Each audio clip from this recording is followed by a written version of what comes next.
Kag sa namin uno sa mga balita, subunga adlaw.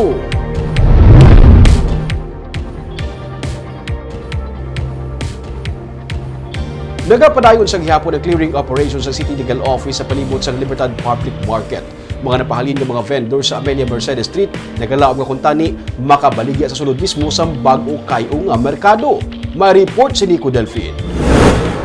Naghawa ng kilid sa mga commercial establishment sa Dalan Emilia sa kilid lang sang Libertad Public Market matapos gingkakas sang katapos sang City Legal Enforcement Team ang mga sidewalk vendors kahapon.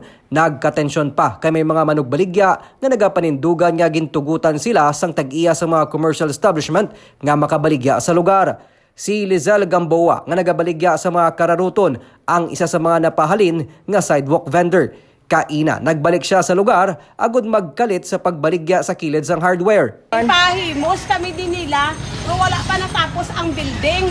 Tani, kung nagakag sila sang sa amon, inggaan pa tapuson anay, antes kami nila impalin. Di paano namon ipabalon sa amon bata kung mag-amon nga way kami income. Pero nang naka-apply na kamudra, wala pa? Ara na sir, may ara na, pero wala kami papisto ngayon pasulod na nila kay nakayo pa ng building. May 20 na katuig na nagabaligya sa mga sidewalk si Gamboa. Sa karon, nagalaom siya nga kuntani makaangkon sang pwesto sa ibabaw sang annex building sang Libertad Market agud man mapadayo ng iya palangabuyan. Okay diya sir, kay damo diya tao babaklan. Ato yang tao ya hulong doon na toya kayo. Sa lakaon pa? Oo, sa lakaon pa. Di ang mga senior citizen, mga tigulang, hindi na toya kasaka. Diriya, ulayhon na sila yung magsaka. Di, ay grabe no, lang. 20 years mo palang Oo, pagpunusin mo. di isipa bala, ang gusto ko lang ya bala sir, makabaligya lang po diya bala, wala man kami yagay mo sang mga gapangan paninguwa, man kami makabuhi kami sa bata namon.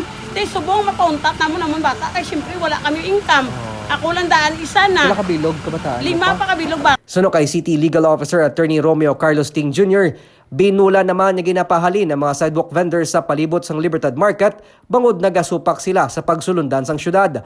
Ang isa sa mga kabudlayan, amo ang ginapabayan sila sa mga tag-iya sang commercial establishment kag iban sa ila, mas luyag magbaligya sa kilid sang dalan sang sa sulod mismo sang merkado. Ang rason niya na biskan pila kada katuig, illegal kaya Japon kay sidewalk na mo. Biskan ang private kani gabutang sidewalk kay government kay regulation ginaiya. Ayun sa gutter. Biskan niya basta sidewalk na daiya, na daiya para na daiya ang purpose for easement mo na alagyan sang tao. Unless agad may ordinance na pwede sa kabaligya pro temporaryo. Hindi kaya naka-ordinance na permanent kay ma-defeat mo ang purpose ng sidewalk na alagyan niya sang tao. Ginaproseso naman karon sang katapos ang Local Market Committee ang amat-amat nga pagpasulod sa mga vendors sa merkado nga naapektuhan sang market renovation. Ang directive ni Mayor last week pa na mo na no tolerance sa sa mga illegal vendors kag sa illegal parking. Kung nag-implemento sila sa last week, basulo naman to sila na New Year nag-implement ka.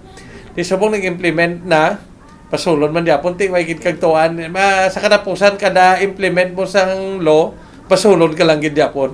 Ang clearing operation kabayan sang tikang agod mapahaganaga ng paggutok sang lakat sang trapiko, ilabi na sa palibot sang merkado. Nico Delfin para sa DGCast Negros.